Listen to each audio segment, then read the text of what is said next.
Okay, so today we are going to talk about modular arithmetic.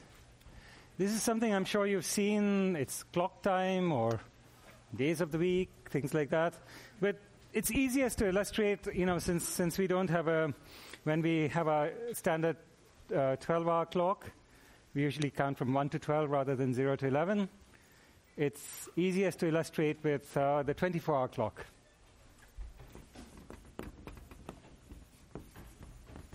Also called military time. So this 24-hour clock goes back to the ancient Egyptians. Right? They used it in astronomy. They counted, that's how they counted time. And basically, what you would do is, well, I don't know if they went from 0 to 23, though. Maybe they went from 1 to 24. But basically, how do you do it? So let's say the time currently is 9 hours, right? And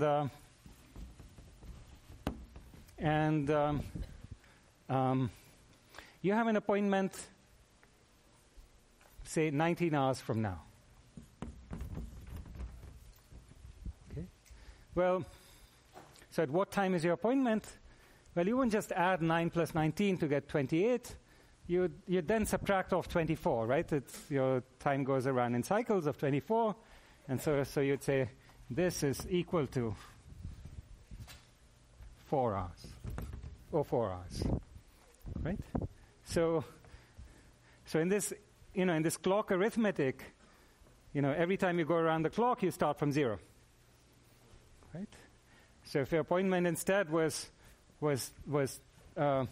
15 hours later, then that would be at 0 hours. Right? Okay. So now we're going to just formalize this. Okay, and we're going to say, well, this is working modulo 24. Okay, and then we'll just generalize it, and we'll say, in general, we'll be working modulo n. So n is some positive integer. We'll be working modulo n. And then we say, what we mean by a mod b, mod n. So this is our function. Okay, so if you have any integer a, we can write it modulo n. And the value of a mod n is going to be in the set 0, 1, 2, so on up to n minus 1. Right? It's just like clock arithmetic. It goes from 0 to 23 because we are working mod 24. So here, a mod n is a function. You feed in a, it spits out a number between 0 and n minus 1. How does it spit out this number? It just takes the remainder when you divide by n. So you write a equal to q times n plus r, where r belongs to that. That's the remainder. Right? And so a mod n is exactly this r. Right? A mod n is this remainder when you divide by n.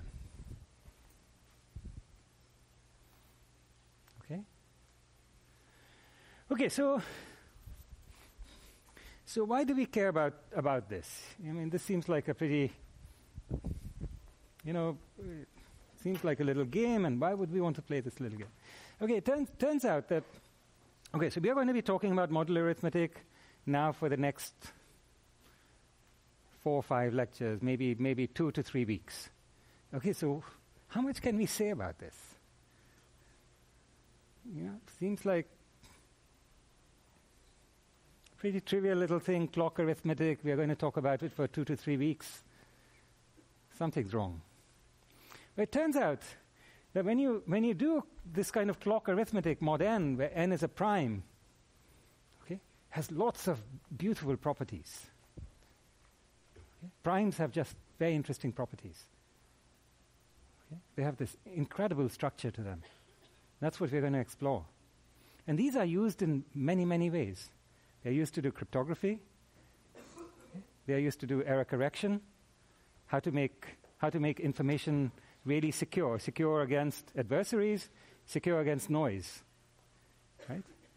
I mean, the fact that you can store information digitally and retrieve it, well, that you can store it on the cloud, right, has to do with error correction. Right? Because you have unreliable nodes. Do you want to spread out your information? But how do you do it so that you can reliably get it back, even though it's stored in unreliable places? You have to do error correction. And that error correction relies on this stuff. Okay, so it's really quite remarkable, these connections.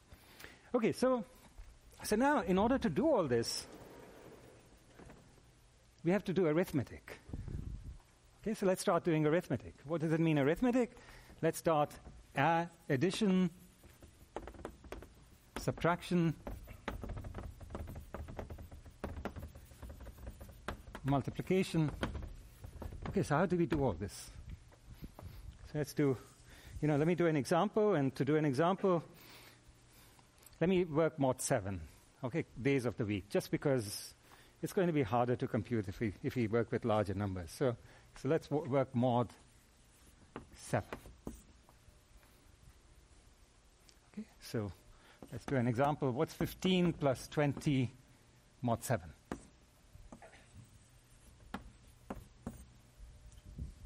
That's clear, right? It's what you do. You add 15 plus 20, you get 35. So it's 35 mod 7. What's 35 mod 7? It's 0. Okay. But now you could do this in a different way. What you could do is you could say, well, I don't feel like doing it this way. Instead, what I'm going to do is I'm going to first compute 15 mod 7, and then add to it 20 mod 7. And then after I add them together, I'm going to take that mod 7. Okay. Let's see what happens. So what's 15 mod 7? 1.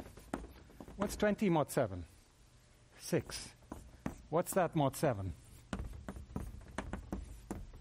Okay, I got the same answer. Okay. Let's do a bigger example. So let's do 15 plus 20, whole thing times 50, minus 30 times 50, whole thing mod 7.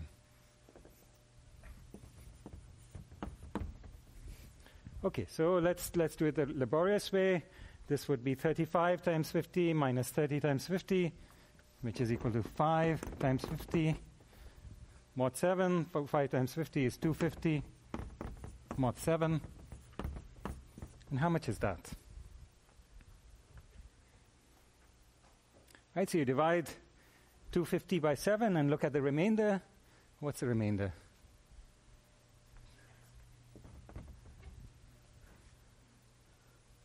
$21, so 45. Okay. But now again, we could also do it a different way. So what's the different way we are going to do it? Well, we're going to do, we could just say, what I want to do is, we already know 15 times 20 is 0, right? So I'm going to reduce everything mod 7. So I'll reduce this mod 7, this mod 7, this mod 7, this mod 7. Okay. So what do I get? I get 35 mod 7 times 50 mod 7 minus 30 mod 7 times 50 mod 7, the whole thing mod 7. Right? This was 0 times something minus 30 mod 7 is 2, 50 mod 7 is 1. Okay, so it's 0 minus 2 mod 7. What's 0 minus 2 mod 7? So this was 0. 0 minus 2 is 5. Sorry, is that a mystery to people? What happens when you divide minus 2 by 7? What's the remainder?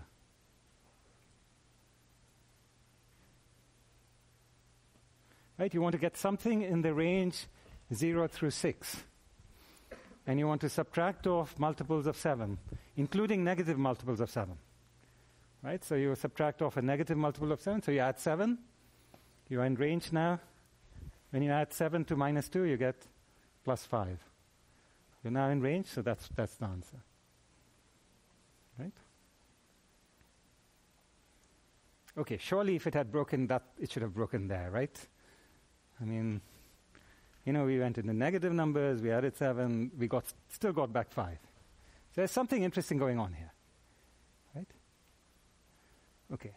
So here's the fact. The fact is, no matter how you do it, no matter where you sprinkle in the mod 7s, you'll always get the same answer. Okay, the results are completely robust. Okay? This is always the case. So now we're going to understand why this happens. Okay? This is what it means to do arithmetic mod 7 or arithmetic mod n. Right? So it doesn't matter how you do it, you'll always get the same answer.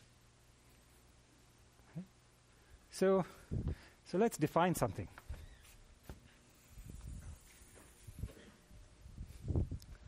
Okay? What we are going to say is A is congruent mod n to B if they leave the same remainder when you divide by n.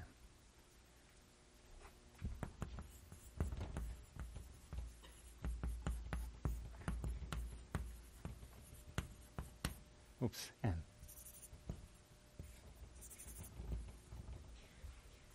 Okay?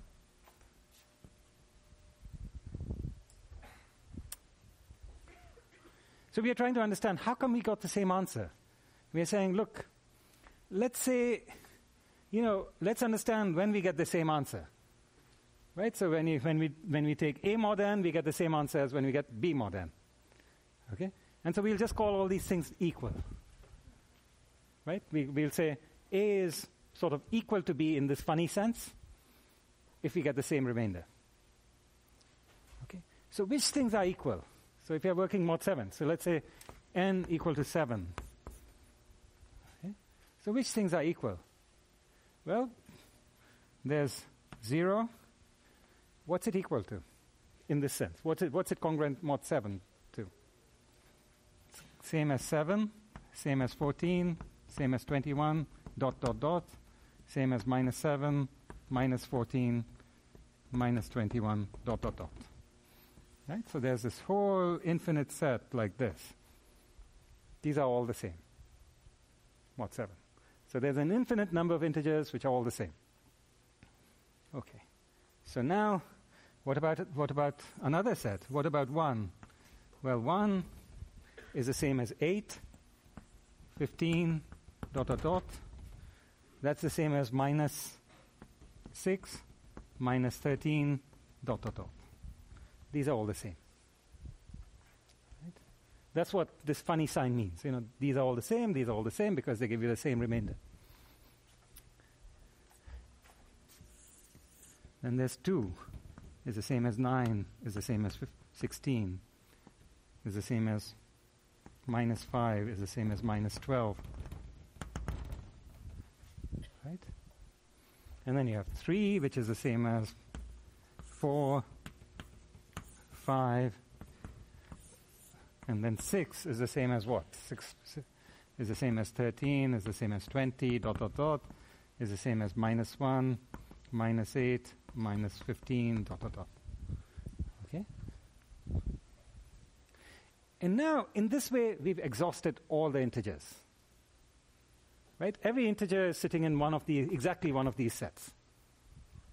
Right?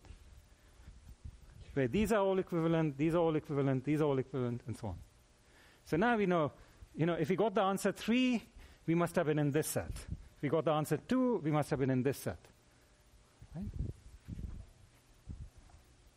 Okay? Is this clear? Now, okay.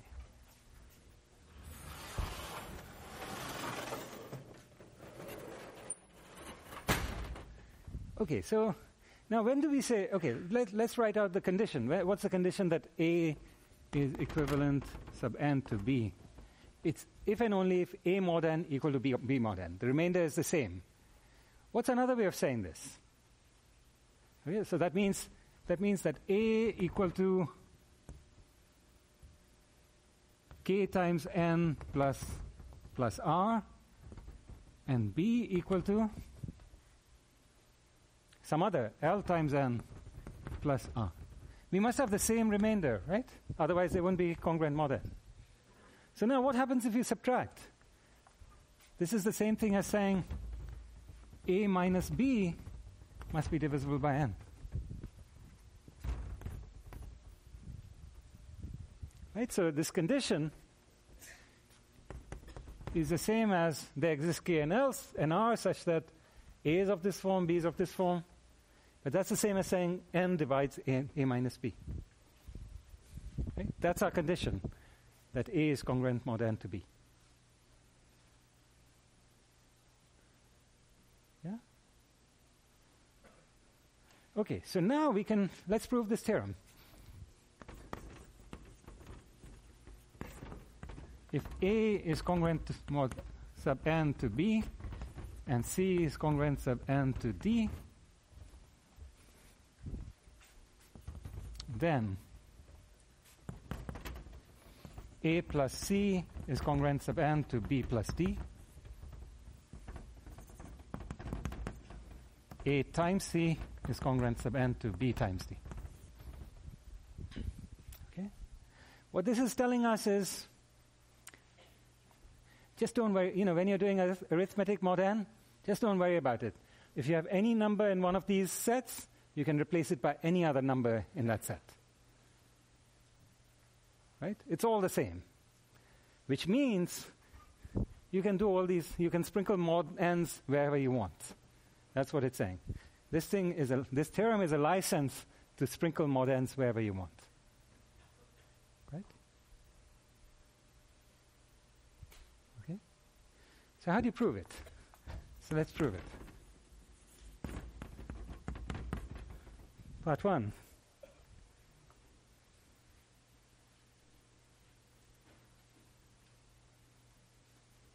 Let's do part 1 sort of in a very compact way, and then maybe we won't be able to do part 2 in the same compact way, but we'll do it anyway. Okay, okay. So what does A congruent to B mean? Well, n divides A minus B, and n divides C minus D. If n divides A minus B, n divides C minus D, then it also, of course, divides A minus B plus C minus D. Right? Which implies n divides A minus B plus C minus D. So n divides A plus C minus B plus D.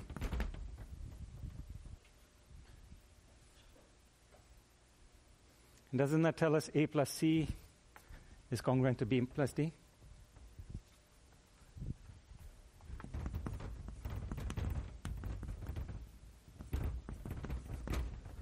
Okay, so we are done.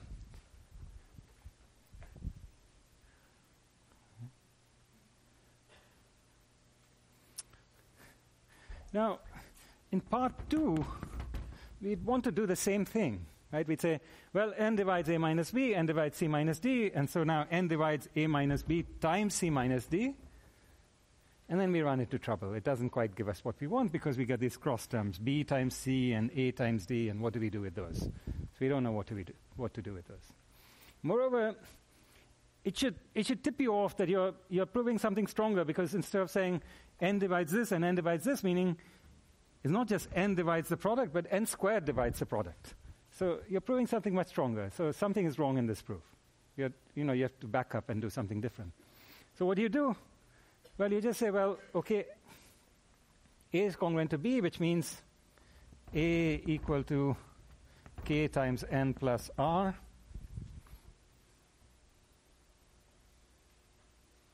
No. Sorry, what do we want? A is congruent to B. plus b.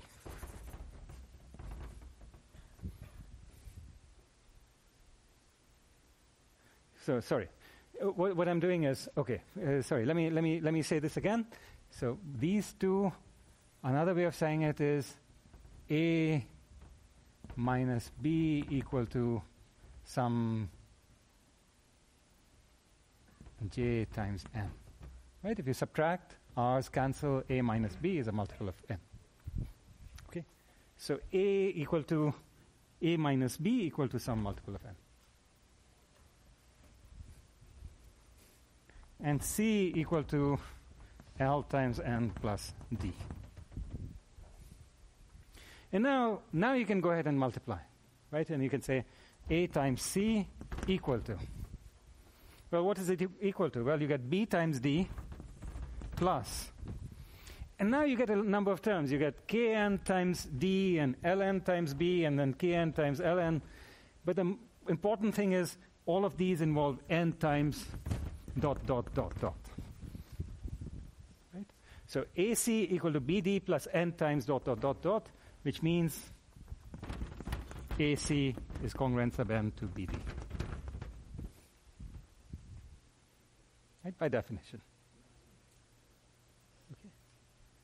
So that's our license to sprinkle mod n's anywhere we want.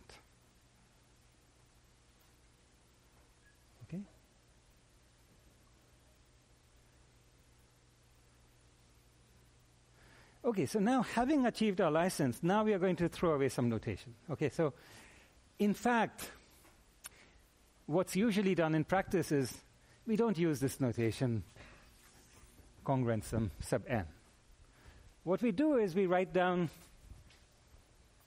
instead of writing A is congruent sub n to B, we just write down A is congruent to B mod n. Okay? Now, of course, this might jar you when you look at this versus how we started with mod n, which was a function. But the point is, after you've seen this for a little while, it doesn't bother you anymore.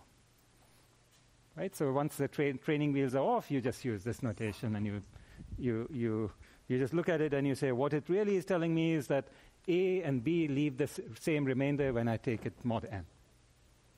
Okay? That's how the notation is read, and that's how everybody uses it. And so you have to get used to reading it in the same way. Okay? So I introduced this notation just to make it clear to you that these are two different concepts we had, right? We had mod n as a function, and then we had mod n in this sense of equivalence, right? That they leave the same remainder when we divide by n. Okay? But then we blur the distinction, and we always talk about A is congruent to B mod n. We are talking about remainders, we are talking about equivalence. It's all the same thing because eventually, it's almost the same concept once you think about it a lot. So you start off, you realize, you realize that these are very different concepts, and then you think about it a lot more, and then you say it's really almost the same concept. You may as well use the same notation. Okay, so that's what we are doing now. Is it okay? Everyone okay with this? Okay. Questions?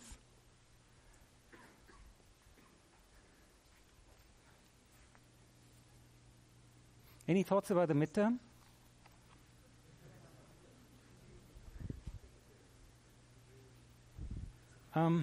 Yeah.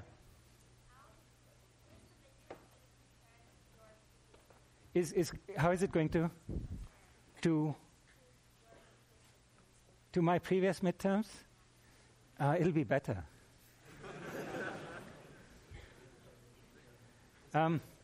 Okay, so honestly, let me say, I don't know how far I'll succeed, but what I'm trying to do this time is to make the class, simpler, cleaner, more conceptual, right? So more ideas, less complications, right? And I'd like to make the midterm that way too, but, we'll see how far I succeed. But that's what I'm trying to do with the notes and with the lectures and so on. It's what I want to do is have the this is beautiful material, and I'd like to make sure that this comes across and that the ideas come across. And so also in the midterm, what I want to test is that you really did understand the ideas.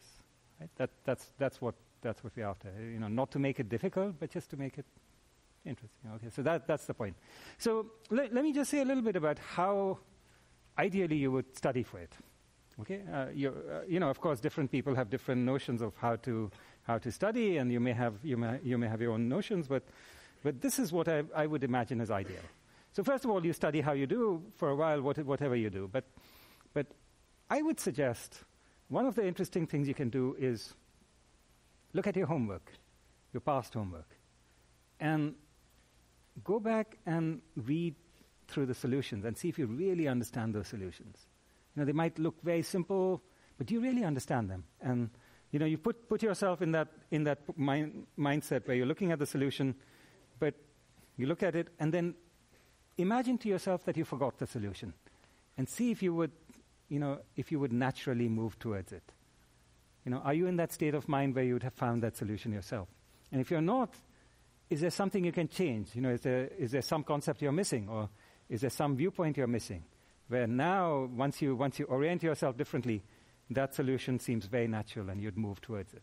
Okay, so you understand that deeply. So what I'm suggesting is, once you're done with a certain amount of studying, you know enough facts. That's not a problem. So just trust yourself. You know enough.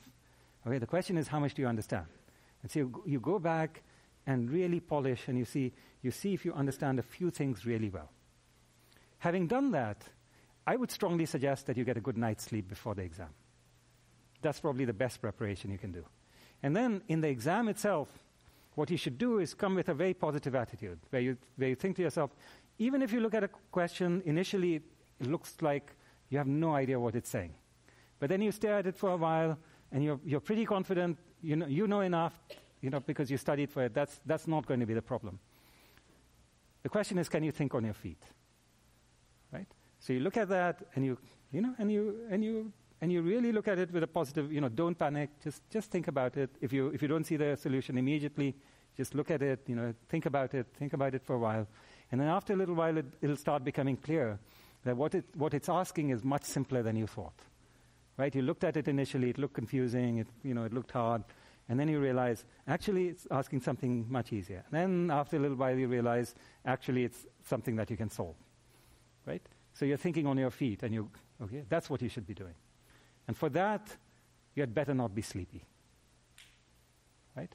So get a good night's sleep, get there, in a positive frame of mind, and just do it. Okay? That's what I'd recommend.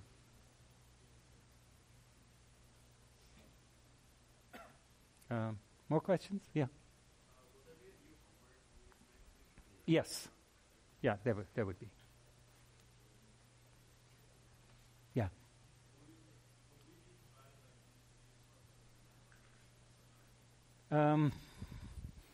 Yeah. So should you have a cheat sheet? Yeah, there's no problem with a cheat sheet. Yeah, okay, so maybe we'll talk about it today, and we'll post on Piazza, okay, exactly how we want to structure it so that there's some uniformity. Okay. By the way, there's one other issue here, which is the exam rooms. So unfortunately, okay, so this affects this midterm and the next one. This one, we are going to stay from, the timing is going to go from 5:15 to 7:15. It'll give you a little bit of time to get in here and settle down, and then there'll be 2 hours for the exam. So my intention is there shouldn't be too much time pressure on you as you're taking the exam. Unfortunately, this really conflicts with classrooms. So what we've ended up with is 3 classrooms, this one and 2 others. So we'll post on Piazza what the 3 classrooms are, and then there'll be some division, saying you go to this classroom if your student ID mod something is something. Okay? Okay? So even though modular arithmetic is not being tested in the exam, it's being tested in your ability to get to the... Okay. Now, unfortunately, the classrooms we could have, even though we got 3, other than this one, the other 2 are not very large. So things will be pretty tight. So you had better be able to compute in which classroom you're going to. Okay? Yes. Up to what lecture does division come in? The previous one. So it's through graphs. We won't do modular arithmetic except for your ability to get to the. Okay.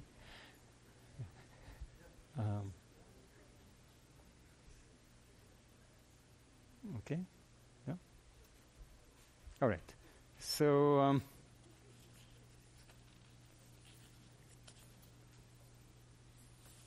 Okay, so let's move on. Let's now talk about division.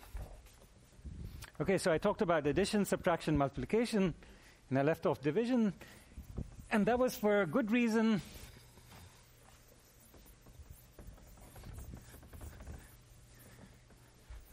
The reason I left off division is it's a little tricky.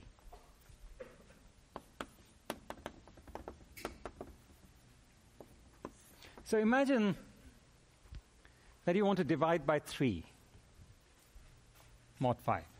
You're working mod 5, you want to divide by 3. Okay?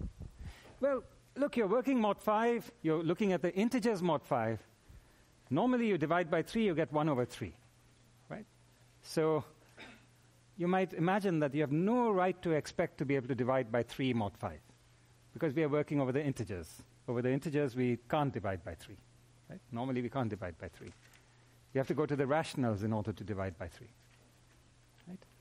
But if you think about it, if you look at this and you play with it, what you'd realize is that 2 times 3 mod 5 is 1.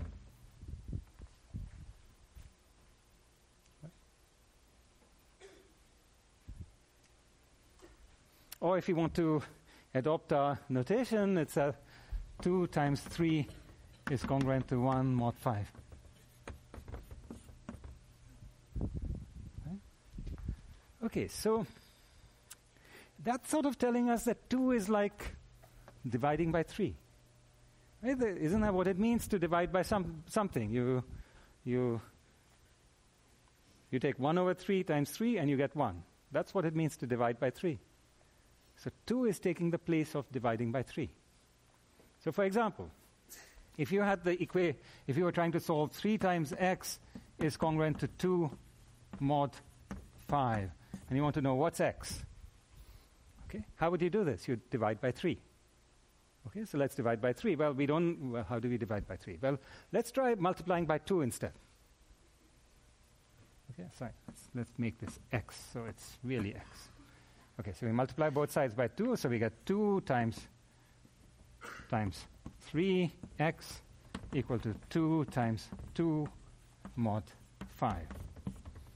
We are working mod 5, 2 times 3 is what? 1.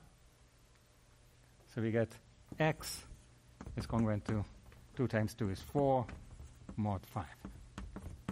So the answer is 4. Right? Does it really work? So let's see, what's 4 times 3? 3 times 4 equal to 12, which is the same as mod 5, 2.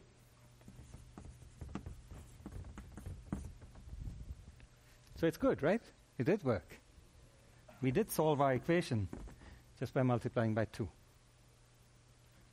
So this was our inverse mod, right? So this was dividing by 3.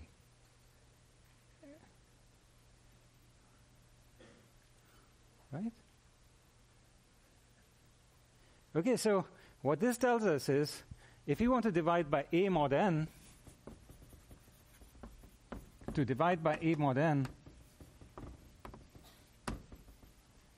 what you should do is find b such that b times a is congruent to 1 mod n. And now, instead of dividing by a, what it means to divide by a is just multiply by b. Same thing. Is it unique? So suppose it exists. Is it unique?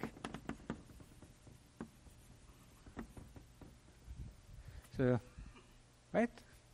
Suppose I could, for an a, I could find a b such that b times a is 1 mod n.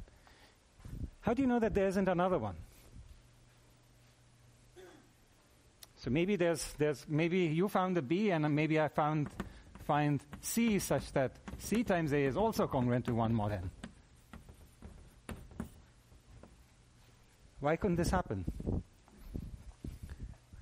Okay. To show it's unique, the answer is yes, it is unique. And to show this, what you do is look at this product, B times A times C mod n. Okay? Well, you can group it like this. You can group B times A. What's B times A? It's 1 mod n. Remember, we have a license to put in mod n's anywhere we want. So we put in B times A mod n is what? 1. So this is the same thing as C mod n. Right? But we can also say A times C is what? 1. So this is also the same as B mod n. Okay, so C is congruent to B, AC is congruent to B. So what does that mean? C is congruent to B mod n. So therefore, C is congruent to B mod n. Okay. So as long as you're working mod n, there's only one answer. Right? So here, of course, the inverse is 2, but it's also 7. It's also 12. Right? But it doesn't matter because we are working mod 5, so there's only one answer. They are all the same, right? They're all sitting in that same.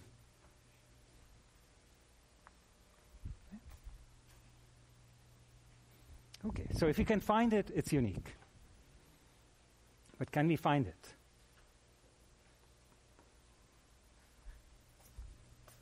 Okay, so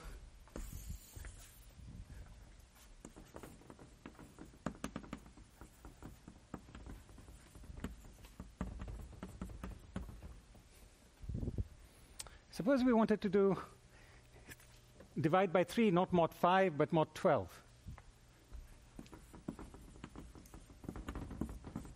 We want to divide by 3 mod 12. Okay, so we want to find A such that A times 3 is congruent to 1 mod 12. So what should A be? Well, let's try different values of A. So let's try 0. 0 times 3 is 0. 1 times 3 is 1. 2 times 3 is...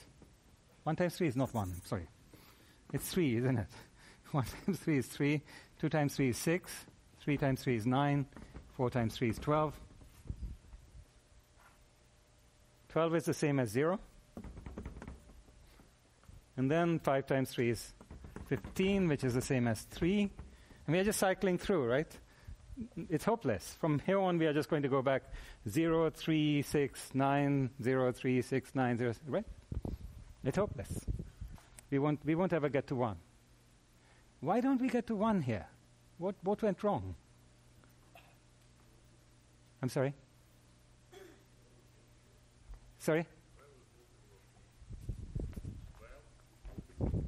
Oh, everything is a multiple of 3. Yeah, so 12 is a multiple of 3. Right? So we are taking a multiple of 3 and we are subtracting off a multiple of 12. So we'll always get some multiple of 3.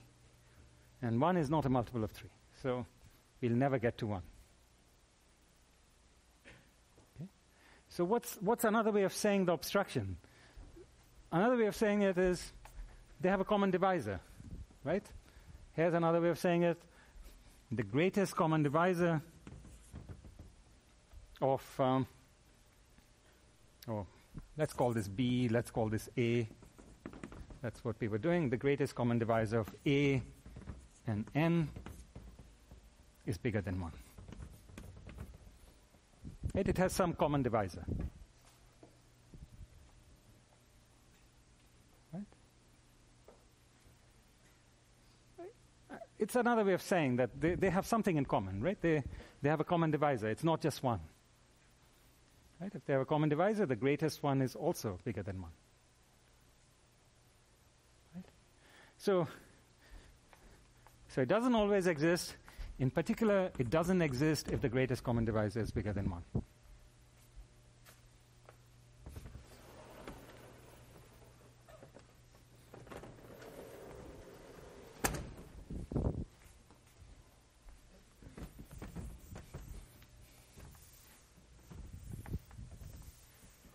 In fact, we can show that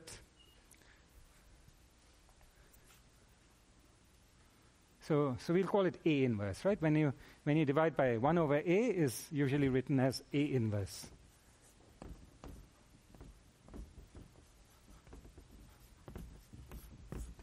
Exists if and only if GCD of A and N equal to 1. Right? So we saw that if the GCD is bigger than 1, then A inverse doesn't exist. But if it's 1, then it always exists. Okay? And how many of you know about Euclid's algorithm for computing GCD? No? Not everybody? Okay, so this is an algorithm. It's attributed to Euclid from around 300 BC. Great mathematician, geometer, but it was probably known to, it's sort of a very basic, simple algorithm. But then there's an extension to Euclid's algorithm. It says, okay, so suppose you're computing the GCD of A and N. Suppose the GCD of A and N equal to D. What Euclid's algorithm, if you do it in its extended form, not only does it compute for you D, but it also finds you two numbers x and y, such that A times x plus n times y equal to D. Okay? So it finds these numbers for you. And now, if it finds you these numbers, I claim that if you look at this mod n, so by the way, in our case, GCD equal to 1. Right? And now, look at this mod n. What it tells you is A times x mod n is 1. Right? Because this is a multiple of 1, n. You can remove it mod n. So A times x is congruent to 1 mod n, which means that x is what you're looking for. So Euclid's algorithm will give you back the greatest common divisor. It'll give you back x and y on input A and n. And now from that you can read off A inverse. Right? If it tells you D equal to 1, then you're in business. You have A inverse. If D is not equal to 1, then you say there's no inverse. Right? Because of that theorem.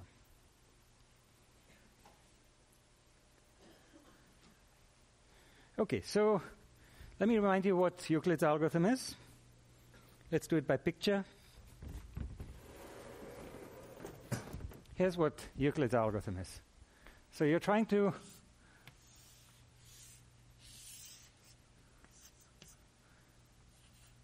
this is your room, 21 by 30. Okay? You're trying to find the largest tile you can find. Your tiles have to be square. This is ancient Greece. They didn't do rectangular tiles. It was always square tiles. Okay, why? Because that's geometrically perfect. Okay, so you're trying to find square tiles of integer side, right? So that biggest, and you want the tiles to be as large as possible, because that shows you're really somebody. Okay, so now how do you find tiles which are as large as possible so that they tile it perfectly? Because obviously you don't want any imperfections. That would be a travesty. So how do you do it? Well, here's how you do it. What you say is, obviously, I have square tiles. Let me assume that I found square tiles, which were the right size. Obviously, I could, what they would do is, they would obviously be able to tile this 21 by 21 square. Right? Because whatever tile length it is it perfectly divides 21. And so when I tile it, this square is going to be perfectly tiled. So now I've reduced the problem to a smaller one. Let me find the perfect tiling for this one, which is 9 by 21. Okay? So now I repeat the same reasoning. 9 by 21, 9 by 21. Okay? So now obviously, this square, which is 9 by 9, I can tile it perfectly, whatever the tile is, the biggest tile is. Same with this square, which is 9 by 21. Right? So I divide 9 into 21, I get 18, and then what I have left over is 3. Okay? And now I say, well, obviously I can do a 3 by 3 and a 3 by 3, and oh, lo and behold, I tiled everything. So the answer is 3. That's the GCD. Okay, that's Euclid's GCD algorithm. Okay.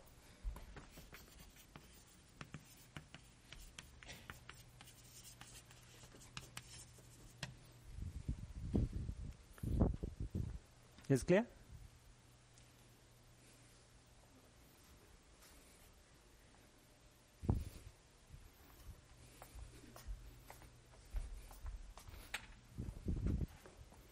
Okay, but let's write it the way Euclid wrote it.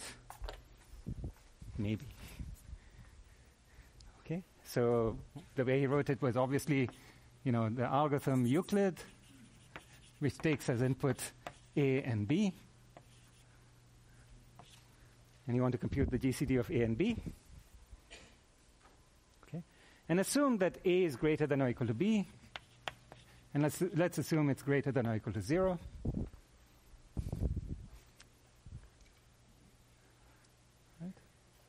So then the algorithm goes, if B equal to 0, return A. Right, that's the GCD of 0, and anything is that something, right, because everything divides 0.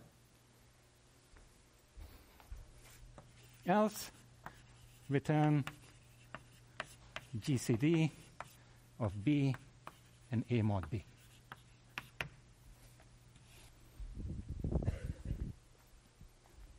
That's the algorithm. Oh, sorry, let me write it again.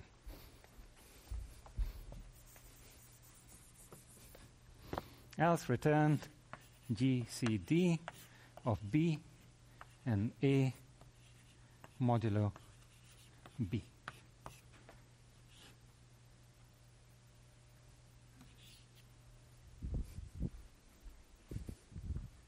Oops. Yeah. Yeah. Oh, sorry, it's not GCD. Okay, you're right. Return Euclid.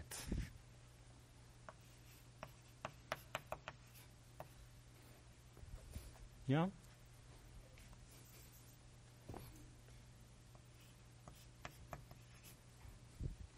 Okay.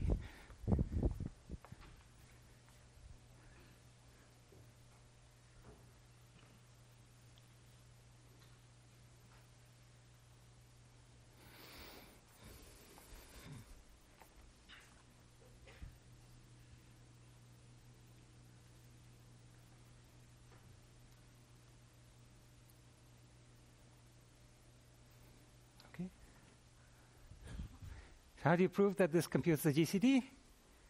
You prove a small claim, and then you prove it by induction. What kind of induction would you do to prove this? Strong, right? Always strong in this case, because you don't know what's happening to these numbers. They're just getting smaller. Right?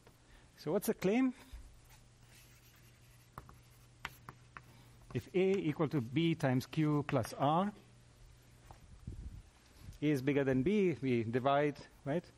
Then GCD of A and B equal to GCD of B and R.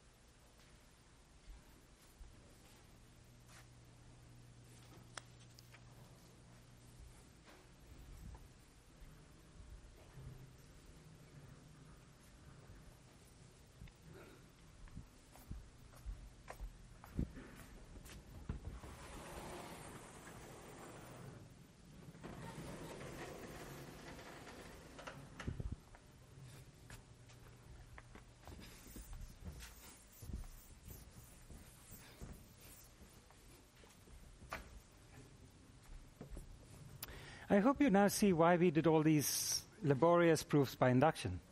Because this is the level at which you can then speak, right? You can sort of say, it's obvious, right? Once you prove this, it should be obvious it's proof by induction. Right? And if it's not obvious, then that means you need to go back and do a few more proofs by induction.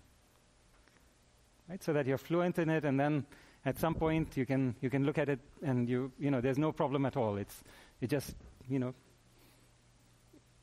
it's automatic. Right? Because then you can also sort of focus on the real thing. You know, you have this recursive program, can you really understand it? Right? Because to understand it, you need to understand this, and then the induction. Right? But now you can focus on this, because this is where the main work is happening. The induction is sort of standard. Right? It's recursion induction. You know, it's sort of now wired in your brain, and it all flows naturally, so you understand your recursion well. And now you just focus on what's the interesting property that makes it all work. Yeah? Is it clear? Okay, so let's just go ahead and work through an example just to see how Euclid's algorithm works. So let's say you were computing GCD of 26 and 6. Okay, so what does it do? It first writes 26 equal to 26 and 6. Is that what I wanted to do? No, I wanted to do 10. Okay, let's say I was doing 26 and 10. So you get 2 times 10 plus 6. Okay. So now it would do a recursive call on 10 and 6. 6 is the remainder.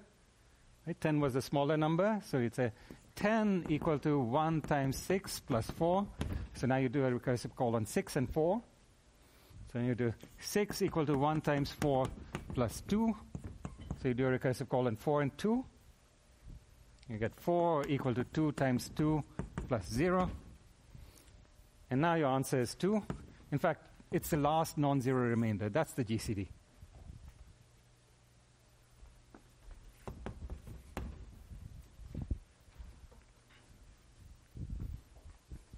Okay. Now remember, what I said is, in fact, what Euclid will return to you if you let it is, in fact, these two numbers, x and y.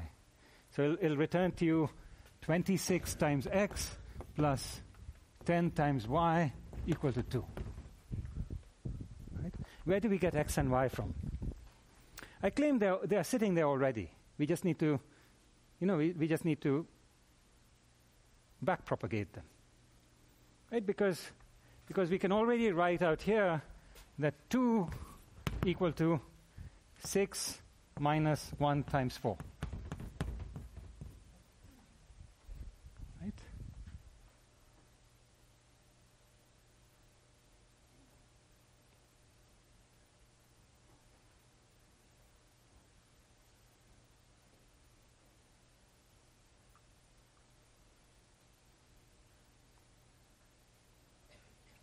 And then, in order to now we don't want this in terms of 4. What we really want it in terms of is 26 and 10. But we work our way backwards. Right? How do we work our way backwards? Well, we take 4 and substitute for it 10 and 6. Right? So we get 6 minus 1 times what? 4. 4 is 10 minus 1 times 6. So it's times 10 minus 1 times 6 equal to 2. Okay, so now we said everything in terms of 10 and 6. So what do we have? 6 minus 6, which is 2 times 6. Right? Minus 1 times 10 equal to 2. But this is still not good for us, because we got it in terms of 6 and 10. What we want is 26 and 10. Right? Okay, so we can substitute for 6 in terms of 10 and 26. So we go ahead and say 6 equal to, so if we have 2 times 6, what's 6? 6 equal to 26 minus 2 times 10 minus 1 times 10 equal to 2. And now we gather terms. We get 2 times 26 minus 4 minus 1. Right? Minus 5 times 10 equal to 2. And did I get it? Oh, yeah, it's correct. Okay. So this was x. This was y. Okay?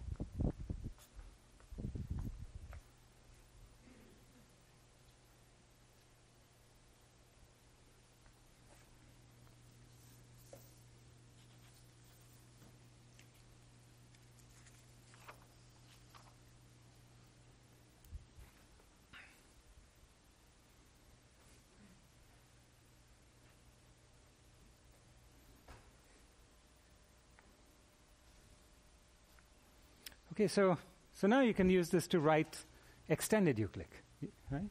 So you've got extended Euclid, A, B. Right, same conditions, A is greater than or equal to B, greater than or equal to 0. So it says if B equal to 0, return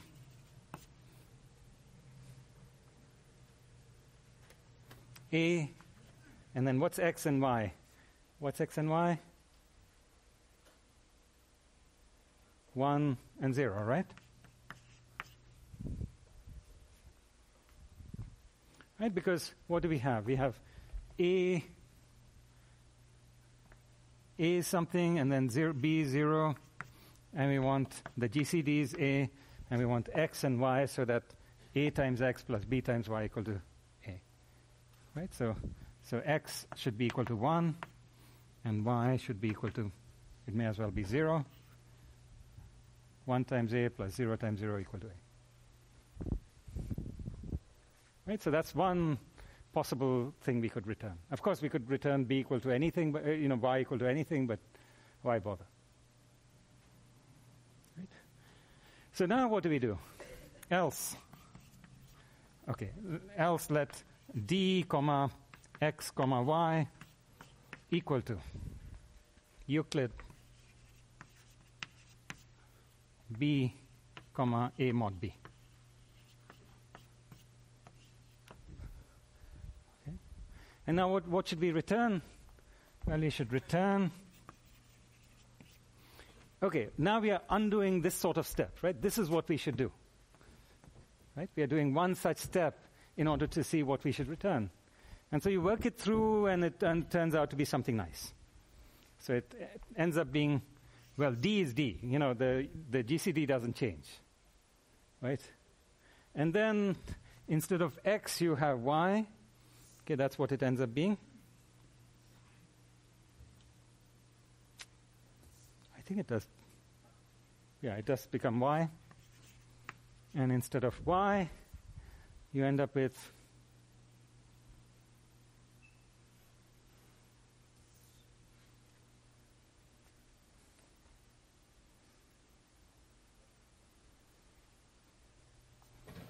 x minus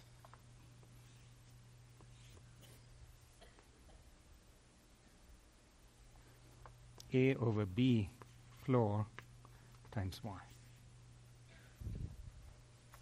Okay, so that's what it ends up being. So it's just a calculation. This is doing the same calculation that we did moving up from one level to the next. Right? So you just do it in full generality, and that's what it looks like. So that's extended Euclid. Okay?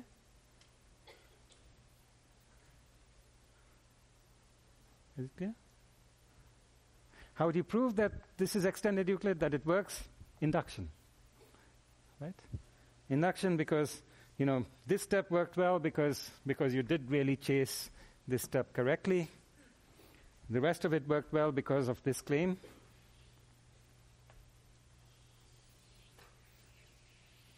And induction. Right?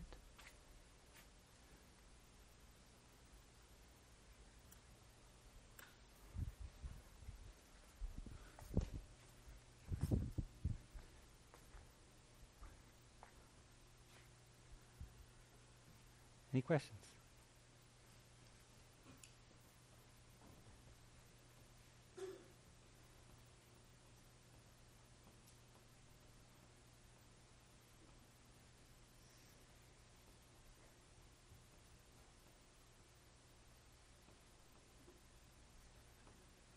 Ah, yeah. Is there any significance of x and y in the diagram? In the diagram. Which diagram? Sorry? With the squares. The squares. Oh, in here, what's x and y in this picture? Yeah, I don't know, actually. I don't know. That's a good question. I really don't know. Right? Maybe there's a way to picture it there somewhere. As far as I know, there isn't. But it's worth thinking about. Yeah. Oh, sorry, it's extended Euclid. Yeah, you're right. This is extended Euclid. Right, so it's a recursive program. It's calling itself. Yeah.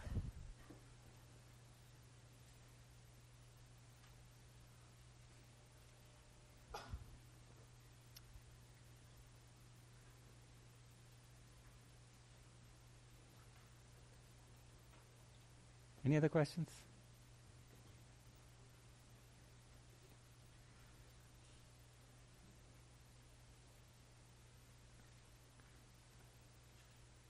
About this, about anything else?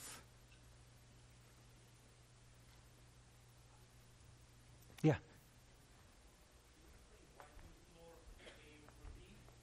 Why is it floor of A over B? Yeah. It's a calculation. You go back. So you remember how I did the back substitution there? If you just do it in full generality, this is what turns out to be the case. Right? So you work it through. It's just a simple calculation. It's in the notes. It's nothing fancy. It's just very, very straightforward. Yeah?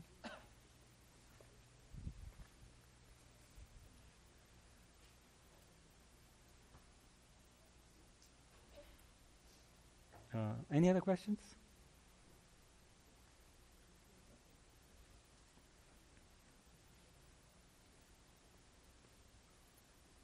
Nothing about this? Any question about anything else we've covered so far? Yeah. Division. Okay, so what would you like me to explain?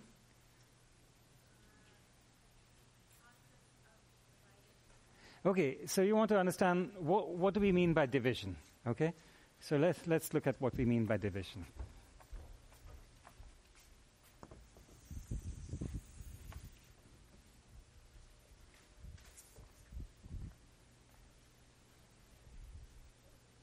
Okay, suppose you're working. Suppose you're saying you want to divide by 3 mod 10. Okay. Right. So what do you do? Well, you look at the multiples of 3. Right. That's what we are doing. We are saying, is there a multiple of 3 which is 1? So you look at it on the number line. You say, well, there's 0, there's 3, there's 10. Okay, there's 20. We want to find 1 somewhere, right? There's 30. We don't want to go that far, right? Because after that we are cooked. So, okay, so we go. If we want 1 mod 10, it had better either be 11 or 21, and one of these has to be a multiple of 3 for us to be able to divide by 3. Which one is it? Well, actually, so we are going 3, 6, etc., etc. We don't get to 11. We go to 9. We get to 12. So we skip this one. That wasn't it. Right? 15, 18, 21. Oh, this was it. Okay, so that's divisible by 3. Right? So this is 3 times 7 is 21. But 21 is 1 mod 20. So we're saying 7 is 3 inverse. So multiplying by 7 is like dividing by 3. Mod 10. Right? Because what's division by 3 supposed to do? It's supposed to annihilate 3. Wherever you have 3, it just takes it away. Well, that's what 7 is doing. It's wherever you have a 3, it just destroys it and leaves 1 in its place. So it's like dividing by 3. Right? So if you're trying to solve an equation and you have a pesky 3 there and you want to cancel it by dividing, what do? You multiply the equation by 7, that 3 disappears. You're left with 1. Right? So it's exactly like division. Right? So 7 is congruent to 3 inverse mod 10. Okay. Now, how did we find it? What was the general condition? This happened because if you look at the GCD of 3 and 10, it's 1. So now if you apply extended Euclid, then in fact you will find 3 times 7 minus 2 times 10 equal to 1. Right? It gives you back 7, 10, 1. Right? So now you say, let me reduce this mod 10. Right? So extended Euclid gives you back these three numbers, 7, 10, 1. Right? So you say, okay, the GCD is 1, so I'm in business. There's an inverse. So what's the inverse? Well, now reduce this whole thing mod 10. So you get 3 times 7 is congruent to 1 mod 10. And lo and behold, this is our inverse. Right? Yeah. How did you know to start at 1 for that example? 0, 1, 11, 21? How did we know we are trying to get to 1? Yeah. Oh, because you see, we are trying to find 3 inverse. We know that 3, what's the property of 3 inverse? 3 times 3 inverse is congruent to 1 mod 10. Right? That's by definition. So we are trying to get to 1. If you can't get to 1, there's no inverse. Right? So now we look to see whether we can find 1. Well, this is where 1 might occur, or there, or there, or there, and so on. We look, is any of these a multiple of 3? If not, then we're out of business. If one of them is, great, then we divide it by 3, and that's our answer. Right? But now we have this convenient condition which says we'll find such an answer if and only if the GCD of 3 and 10 is 1. In fact, it is. But then not only that, but we also know that extended Euclid will in fact give it back to us on a platter like this. So then that's the inverse. Right?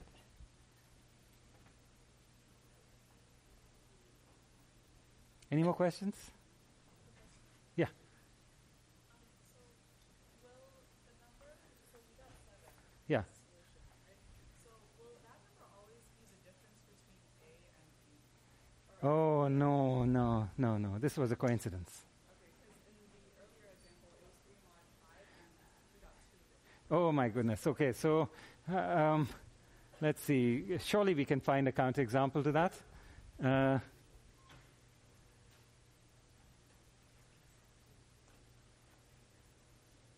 There's nothing else which is relatively prime to it, is there? 2, 3, 7, 4, 5, 6, 8, nothing else. Okay, so pick a different number. How about 12? 5 more 12.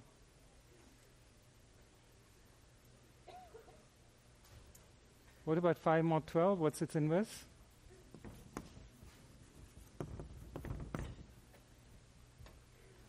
(36) plus 5 is 36. 36. Well,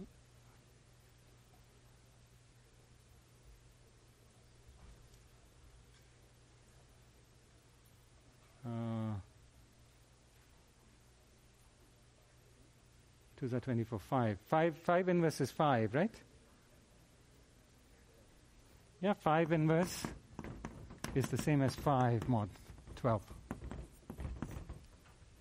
Because 5 times 5 is 1. Right? So it was coincidence.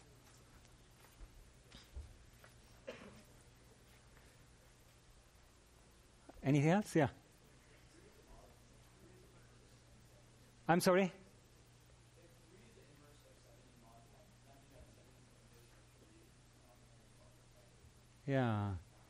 Yeah, it does, right? Yeah, they come in pairs, don't they? Yeah. Anything else? Yeah.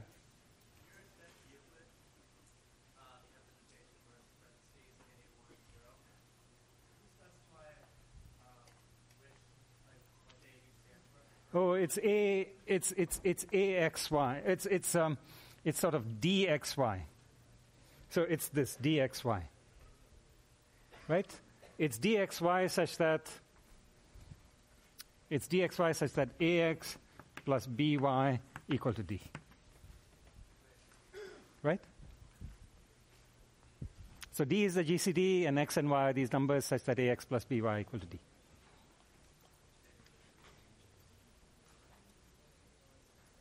Okay? Any other questions? Any questions about anything other than what I covered today? Yeah.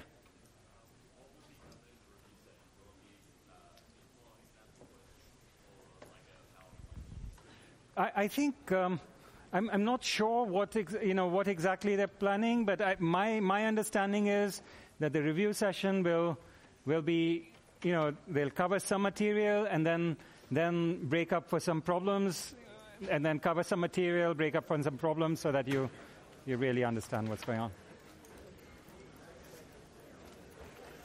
Okay. Good luck.